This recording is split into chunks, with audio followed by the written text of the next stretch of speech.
Hello everyone. Today in the subject of business studies, we are here to cover the section of financial institutions in Sri Lanka in the chapter number 7. So we'll just look on how this works and also we'll just have a look on to the questions we have come across in our past papers. So first of all, the financial institutions in Sri Lanka is divided into 4 sectors. 1. Banking, other financial institutions that accept deposits, specialized financial institutions, and other contractual financial institutions. So basically, they are termed by each and every definitions. So first of all, banking sector. What we have in our Sri Lankan banking sector is that CBSL, licensed commercial banks, and licensed specialized banks.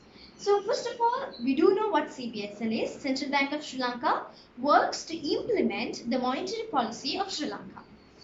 Thereafter, licensed commercial banks. So basically, these are the banks who have obtained their license from the Central Bank of Sri Lanka and they are registered under the Banking Act of Sri Lanka. So what's the special feature of a commercial bank is that they offer the current account services. Apart from that, they do provide other services too. And the other, licensed specialized banks. Licensed specialized banks are also who have obtained license from the CBSL and they are also registered under the Banking Act. Other than that, what makes the difference is that they do not provide current account services. But because other than that, they do provide or accept the savings and fixed deposits accounts.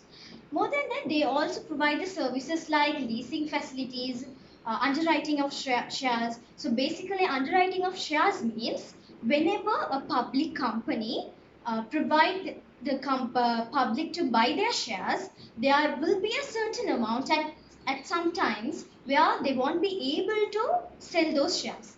Those filtered shares are bought by these licensed specialized banks. That service is known as underwriting of shares. Thereafter, we have the other financial institutions that accept deposits. So what do we have inside this is that licensed financial companies, cooperative rural banks and SANSA. So basically we would have heard these names in our advertisements like LB Finance, Singhaputra Finance and Singa Finance. Those are the licensed financial companies who have obtained their license from the Central Bank of Sri Lanka. So they are basically registered under the Finance Act. Whereas these are registered under the Banking Act, licensed financial companies are registered under the Financial Act. So what they basically do is that they also accept the savings and fixed deposits from the public. So that's what they do. More than that, the services that are provided by licensed financial companies are, they provide leasing facilities, hire purchasing facilities. They are also engaged into sale of land and properties, and also they invest in the public state securities like treasury bills and treasury bonds. Next we have cooperative rural banks. Cooperative rural banks are actually the banking sector of the multi-purpose cooperative societies. For example, if there is a multi-purpose cooperative society, especially for farmers, or especially for coconut producers, what they do is that they have a bank for them, and that's cooperative rural bank. They obtain the lower deposits from the members as well as from the non-members, and they provide loans to their members of the society just for their betterment. So that's what cooperative rural banks does. It's basically into popularizing the cooperative lifestyle into the public. Thereafter, we have SANASA. SANASA is the Thrift and Credit Transaction Societies. They are registered under the Cooperative Act from the Cooperative Commissioner. So that's what this SANASA does. So they also obtain the deposits from the members as well as non-members, and they provide loans only to the members. So they are basically into the marketing services for the betterment of the members, whereas for the betterment of their businesses. And also, for example, if there is a SANASA driving for the fishermen, they provide necessary facilities and the instruments required for them. So that's what basically into this sector happens. Sector is that specialized financial institutions. So we have, first of all, specialized financial leasing companies. So basically, leasing is a foremost trend right now in our country and all over the world. So what does this leasing companies especially does is that they obtain registration for the movement of leasing facilities to implement the leasing facilities. So that's what they especially do. So how they earn their income is that they by leasing out the assets, they obtain those rent income. That's how they work. So basically, what are the benefits we gain by leasing is that you can, without paying the whole amount, we can use a highly budgeted asset. That's main importance of leasing. More than that, whenever we are buying a high amount of asset, we have to pay a certain amount of tax. But this leasing payment is actually less than that tax. So these are some sort of benefits we can get from leasing. Thereafter we have primary dealers. Primary dealers, this is how they work. Whenever government is selling the securities, they first sell to the primary market.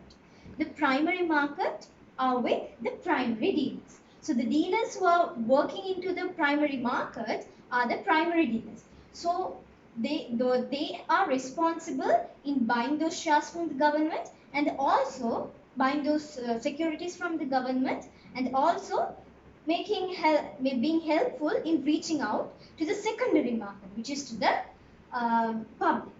Thereafter, we have share brokers. Share brokers are basically, we have the incorporated companies which sell shares and the investors who are ready to buy those shares. So share brokers are the ones who are the intermediaries who connect these two parties. So they help in investors to buy the shares at which time, and they give some sort of suggestions and services, as well as they help the incorporated companies to generate capital. So that's how share brokers work. So in order to be a share broker, it's utterly important to be registered under the Securities Exchange Commission. Next we have the unit trust.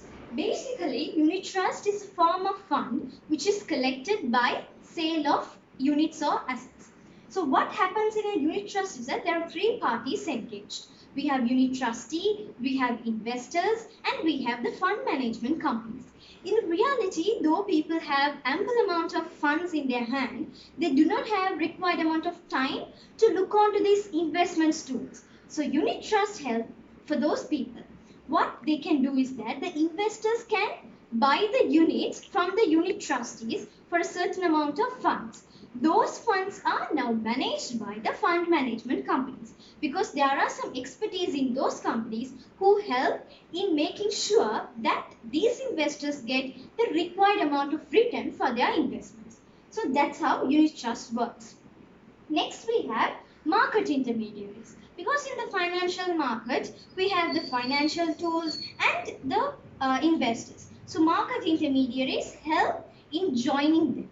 We have marginal suppliers, we have investment managers, and also we have underwriters. So basically, as I said before, underwriters are those who buy the unsold part of shares of an incorporated companies. And also, what does an investment manager does is, whenever the government is selling the securities, they make sure that those investments are managed properly. And thereafter we have debt factors, which is the marginal suppliers. They make sure that the companies get the required debt. They are settled with the required amount of debtors they have, and thereafter they get it settled by themselves from those debtors, from those particular debtors. That's what marginal suppliers do. More than that, we have venture capital companies.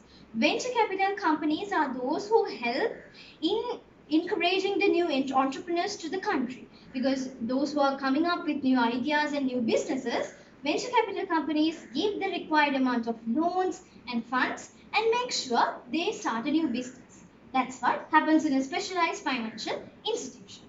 Thereafter, we have other contractual financial institutions. So the main word here is the contractual, because we have insurance, EPF, ETF, and pension funds. We do know insurance is a new financial tool introduced in the financial market today. So what they do is that they introduce new insurance policies and make sure they are implemented properly and they get the insurance service done. Thereafter, we have EPF, ETF, and pension funds. Those are the state funds and the provident funds for the private sector and all, as well as the public or state sector. So what basically happens here is it is governed by the Central Bank of Sri Lanka, which EPF comes under the EPF board, and the pension comes under the pension department. So this is how the other contractual financial institutions contains of. So we saw how the financial institutions in Sri Lanka are divided and how do they work. So basically in this section, how the questions arose are, first of all, we need to see that our students, what we used to think is that business studies is a form of easy subject where we can score marks easily.